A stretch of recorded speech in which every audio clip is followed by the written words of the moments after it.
पहला चैप्टर है प्रागैतिहासिक काल। पहला प्रश्न है कि प्राचीन पुरातात्विक स्थल कालीबंगन किस राज्य में? उत्तर हो जाएगा राजस्थान में।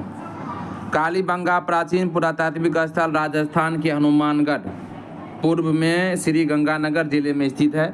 सर्वप्रथम 1951-52 ईस्वी में अमलानंद घोष ने इसकी खोज की थी। इस स्थल का उत्खनन कार्य 1959 से 60 से बीवी लाल एवं बालकृष्ण थापर ने प्रारंभ किया था। यहाँ से यज्ञ वेदी एवं जूते हुए खेत के साक्ष्य मिले हैं। दूसरा प्रश्न है कि प्रथम मानव जीवाश्म भारत की किस नदी घाटी से प्राप्त हुआ है? ऑप्शन सी हो जाएगा नर्मदा घाटी से। भारत का प्रथम मानव जीवाश्म नर्मदा घाटी से प्राप्त हुआ है। 1982 में अरुण सोनकिया ने होशंगाबाद जिले के नर्मदा घाटी के हथनौरा स्थल से मानव कपाल तथा हाथियों का जीवाश्म प्राप्त किया। हथनौरा से प्राप्त जीवाश्म भारत में प्राप्त प्रथम जीवाश्म है। तीसरा प्रश्न है कि भारत की प्राचीनतम संस्कृति कौन सी है? तो ऑप्शन ए हो जाएगा पुरापाषाणिक संस्कृति। पुरापाषाण काल आधुनिक काल से 2.2 पूर्व से 10,000 ईसा पूर्व तक माना जाता है। यह हैंड एक्स, क्लीवर और स्क्रैपर आदि विशिष्ट उपकरणों पर आधारित संस्कृति थी। मध्य पाषाण काल में पशुपालन के प्राचीनतम साक्ष्य मिले हैं। नवपाषाण युग में मेहरगढ़ में कृषि के साक्ष्य मिले हैं। नवपाषाण युगीन स्थल मेहरगढ़ और बुरजोहोम है। भारत की प्राचीनतम संस्कृति पुरापाषाणिक संस्कृति माना जाता है। चौथा प्रश्न है कि भारत में विश्वविख्यात शैल चित्रकला स्थल कहाँ है स्थित है? ऑप्शन सी हो जाएगा भीमबेटका में। इसकी व्याख्या देखते हैं कि भारत में विश्वविख्यात शैल चित्रकला भीमबेटका में स्थित है। यह भारत के मध्य प्रदेश के रायसेन जिले में स्थित एक पुरापाषाणिक आवासीय पुरास्थल है। यह आदि मानव द्वारा बनाए गए शैल चित्रों और शैलाश्रयों के लिए प्रसिद्ध है। ये चित्र भारतीय उपमहाद्वीप में मानव जीवन के प्राचीनतम चिन्ह है। भारतीय पुरातत्व सर्वेक्षण भोपाल मंडल ने अगस्त 1990 में राष्ट्रीय महत्व का स्थल घोषित किया। इसके बाद जुलाई 2003 में यूनेस्को ने इसे विश्व धरोहर घोषित किया।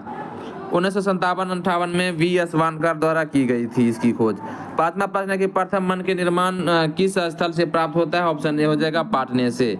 महाराष्ट्र के पाटने, मेहता खेरी, राजस्थान के चंदेसाल, मध्य प्रदेश के रामनगर आदि से प्राप्त शुतुरमुर्ग के अंडों पर की गई चित्रकारी से इसकी पुष्टि होती है। शुतुरमुर्ग के अंडों पर की गई चित्रकारी सर्वप्रथम 1860 में यूपी के बांदा जिले से मिली, परंतु प्राचीनतम मानव निर्मित चित्रांकन पाटने से ही हुआ है। इसका केंद्र पाटने एवं भीमबेटका दोनों है, परंतु सर्वप्रथम मनके का निर्माण पाटने में हुई थी। छठा प्रश्न है कि चिरांद पुरास्थल पर किस प्राचीनतम संस्कृति के अवशेष मिले हैं? तो ऑप्शन ए हो जाएगा नवपाषाणिक संस्कृति के। बिहार के सारण जिले में चिरांद ग्राम नामक एक छोटी बस्ती के निकट नवपाषाणिक अवशेष प्राप्त हुए हैं। 1962-63 में प्रोफेसर V.K. सिन्हा द्वारा इस स्थल का उत्खनन करवाया गया। उत्खनन में 5 प्रकार की संस्कृतियों के अवशेष मिले हैं। यहाँ मानव घास फूस के घरों में रहते थे। चावल की खेती के भी प्रमाण यहाँ पर मिले हैं। नवपाषाण काल में ही कृषि कर्म का प्रादुर्भाव हुआ था। जिस काल में कृषि कर्म का प्रादुर्भाव हुआ वह कहलाता है ऑप्शन बी नवपाषाण काल। अगला प्रश्न को देखते हैं। 8वां प्रश्न कि दमदमा पुरास्थल किस प्रदेश में? ऑप्शन सी हो जाएगा उत्तर प्रदेश में। उत्तर प्रदेश के प्रतापगढ़ जिले में स्थित महदाह पुरास्थल से 5 किलोमीटर उत्तर पश्चिम की ओर दमदमा पट्टी तहसील पुरास्थल है। 1982 से 87 ईस्वी तक उत्खनन कार्य किया गया। यहाँ से ब्लेड, फलक, ब्यूरीन, तक्षणी आदि बहुत से लघु पाषाण उपकरण प्राप्त हुए हैं। यहाँ से हड्डी तथा सींग के उपकरण एवं आभूषण भी मिले। इनके साथ 41 मानव समाधान एवं कुछ घर चूल्हे भी प्रकाश में आए हैं। विभिन्न पशुओं जैसे भेड़, बकरी, गाय, बैल, भैंस, गेंडा, सुअर आदि की हड्डियां प्राप्त हुई है। कुछ पक्षियों, मछलियों, कछुए आदि की हड्डियां भी मिली है। 9वां प्रश्न है कि भारत में पशुपालन एवं कृषि के प्राचीनतम साक्ष्य हुए हैं। ऑप्शन डी हो जाएगा मेहरगढ़ से। भारत में पशुपालन एवं कृषि के प्राचीनतम साक्ष्य मेहरगढ़ से हुए हैं। वर्तमान में मेहरगढ़ बलूचिस्तान में बोलन नदी किनारे स्थित है। यह एक नवपाषाणिक स्थल है। यहाँ से 7,000 ईसा पूर्व पशुपालन व खेती के साक्ष्य प्राप्त हुए हैं। इस स्थल पर गेहूं, जौ तथा खजूर की खेती होती थी। भेड़, बकरियां तथा मवेशी पाले जाते थे।